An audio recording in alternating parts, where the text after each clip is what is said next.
I'm really lucky with this show because a lot of my friends who are in show business come to me and ask me to be on the show, or I go and ask them. I'm not sure how it happens, but it ends up they're on the show.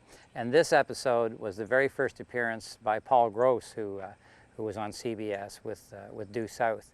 And he played a yuppie guy from the city who got a, well, you'll see it on the episode. This is the very first appearance of Paul Gross. It's the new Red Green Show! And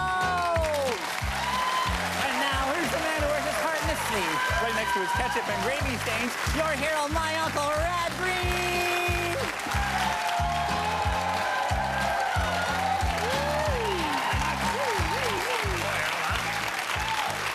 Thank you very much. Thank you, appreciate it. Well, today I'm going to do something I really enjoy. You going fishing, Uncle Red? No, Harold, I'm going to Ross Perot's house for a fondue party. Of course I'm going fishing. Going fishing for lake trout. Tried to go last Sunday. There's so many fishermen out there had to jump up and down the boat just to get her to touch the water. Well, that's because the church is closed. Reverend Frank just closed up the church and left town. Why? Because if he ran out of sinners, he can just come to the lodge. No. He just went looking for a bigger church, you know. I guess he's paid on commission. Anyway, church is closed up and there's no more Sunday services. None at all? No church on Sunday? No. We got to do something about that, Harold. Can't let that go. Well, what do you care? You never went to church anyway. Well, no. It's not for me. It's for the other people. They got to be in church on Sunday with the fishers of men so I can be out in the lake with the fishers of trout.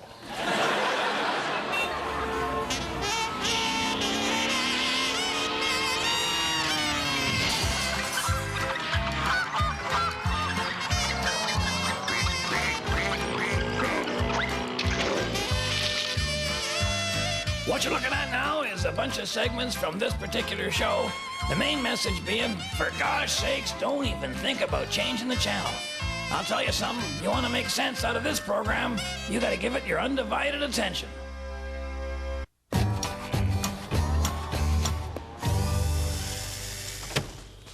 Well, I thought we should place an ad for a new reverend, but the want ads don't seem to have a classification for religious leaders. Maybe under business personals.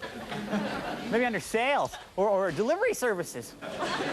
Why you dressed like that? Here are the village people hiring roadies? No, my Boy Scout troop is meeting here tonight.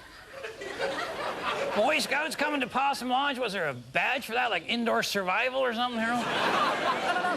No, normally we meet at the church, right? But ever since Reverend Frank took off after a bigger flock of followers, church is closed. So, you know, Possum Lodge is here, the Boy Scouts are there. I figured, you know. You can't be bringing Boy Scouts to the lodge just because the Reverend got the flock out of here, Harold. I don't think you want to get the Boy Scouts upset, Uncle Red. They have sharp little knives and they know a lot of knots. Well, we got to get a new reverend. We got to get that church back open. You know what? Maybe a school bus will come into town, one of those ones all painted up with the flower power and the peace signs, and catch on fire and melt. How would that help? That's how we got Reverend Frank. A little bit later in the show, Bill and Harold are going to pitch a tent, go camping, that kind of thing. Say two heads are better than one, but not those heads, I would say.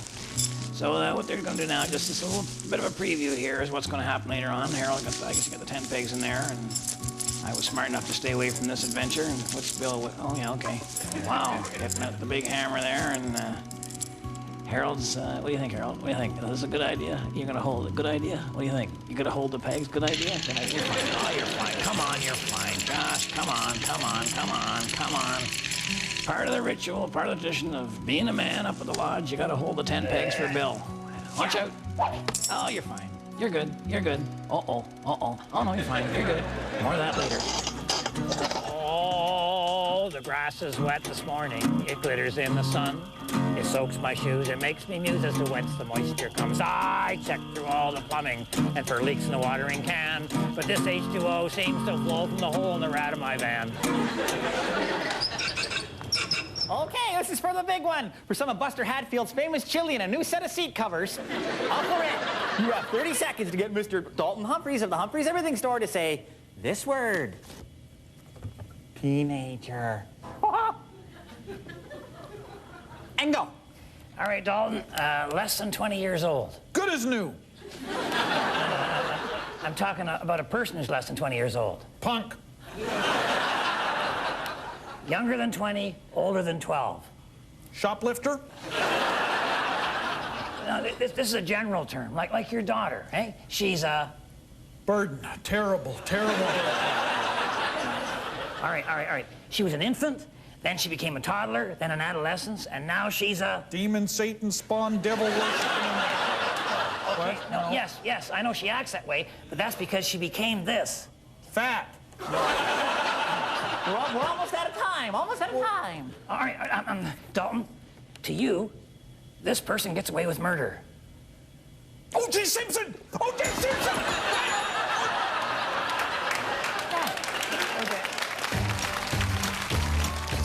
This week on Handyman Corner, we're going to do something make a lot of you guys feel young and alive again, because it's dangerous. Now, I don't mean dangerous to build. All my projects are that way. I'm talking about dangerous to use. That's what gets the juices going. You know, the adrenaline, the testosterone, the hydrogen peroxide. Now, I'm sure that most of you know what these units are here, but I'll tell you, you know, with the invention of the space-age plastic and the no-wax floors and everything, these units have become kind of a thing of the past, so you can get them real cheap, like at a yard sale or even a dump, you know. Now, you're going to need two of them. One for the left foot, one for the right foot. What are we going to make? How about electric rollerblades? You know those young people today and the dumb things they're doing?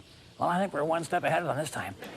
All right, first thing you got to do is you got to separate the head of the unit from the handle, and you might use one of these lubricating sprays, and just very careful where you put it.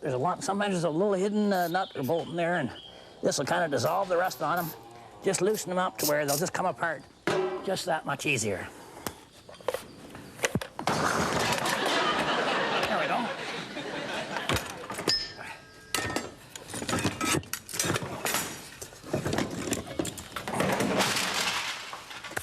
All right, remember a few winters ago when you said, boy, you know, I need a winter activity? Actually, it's probably your wife that said it, or your doctor. So you went out and you got yourself some cross-country skis, eh? Tried it once, and it was fine, everything. Then you came to your senses and bought a snowmobile. Well, here's the good news. You're actually going to be able to use those cross-country skis now, because what we want to do is we want to take the bindings off there and the boots off there and then attach them to our floor polishers.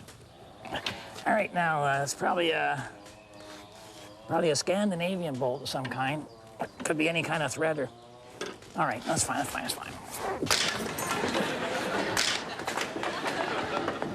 All right, you don't have to feel bad about doing that to the skis, because if you kept up the skiing, you probably would have done this yourself and probably done the same thing to your leg. All right, now what you want to do is attach that onto the top of the floor polisher using maybe a bolt and a washer, or, hey, whatever you like. There we go. Now, take a look at how this works. All right, see there? See the wheels on that? See how it goes? See? Oh. All right. So you notice on that the brushes go in opposite directions. So that means that once you got them on, you know, the steering and the direction, it's a little bit sensitive. You got to maybe, if you want to go backwards, I'd say lean forward. If you want to go forwards, you lean backwards. You want to go left, you lean right. You want to go right, you lean left, stand up, sit down, fight. If you want to stop altogether, you would lean all the way forward into what I believe they call a face plant. All right, we're all set. Let's go rollerblading.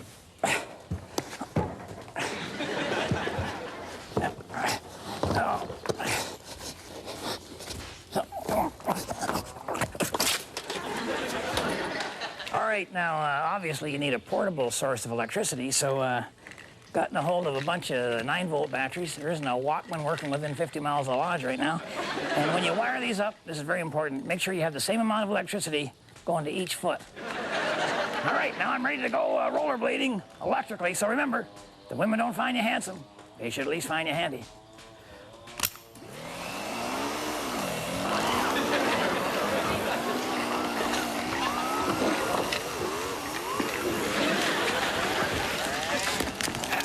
All right, there's a bit of technique involved. Guess I need a little more polish.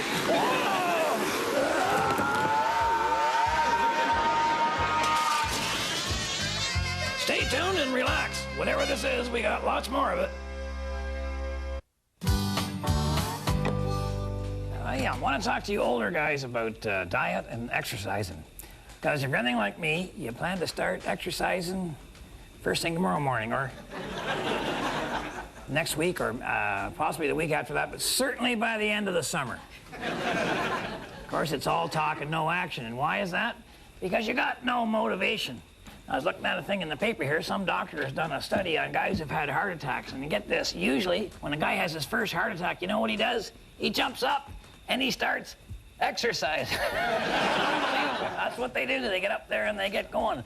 There's no talk at all. It's all action. And why? Of course, he's motivated at that point. So don't you guys be beating yourself up because you eat too much of the wrong stuff, or you smoke, or you drink, or whatever. Once the old ticker gives you the, or they find a lump where there isn't supposed to be one, or the doctor holds up your x-ray and goes, uh-oh. Well, then, by golly, you'll have all the motivation you need. Remember, I'm pulling for you. We're all in this together.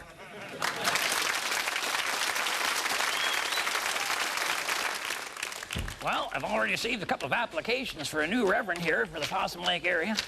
This one's even got a picture in it. Hi, I'm a sun worshiper. I believe that God wants us all to be naked. Not you, he doesn't, sir. Oh, sorry, ma'am. What's this one say? Pope Larry...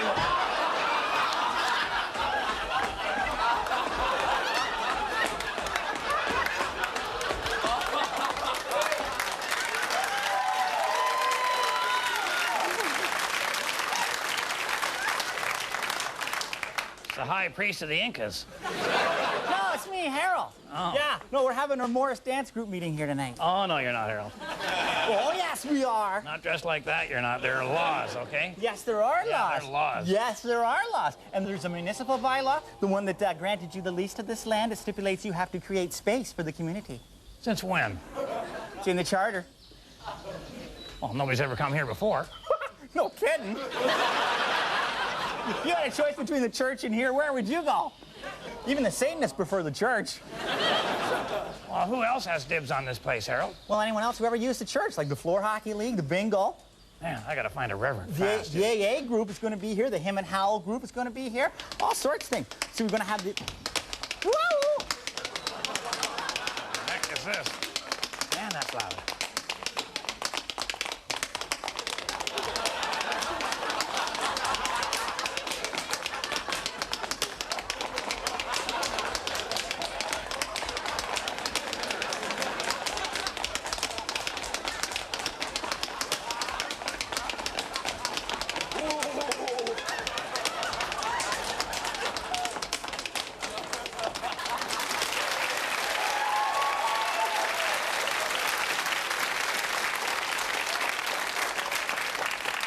The Irish dancers are going to be here. Yeah. We've got also the, you're going to be the Wine and Cheese Club.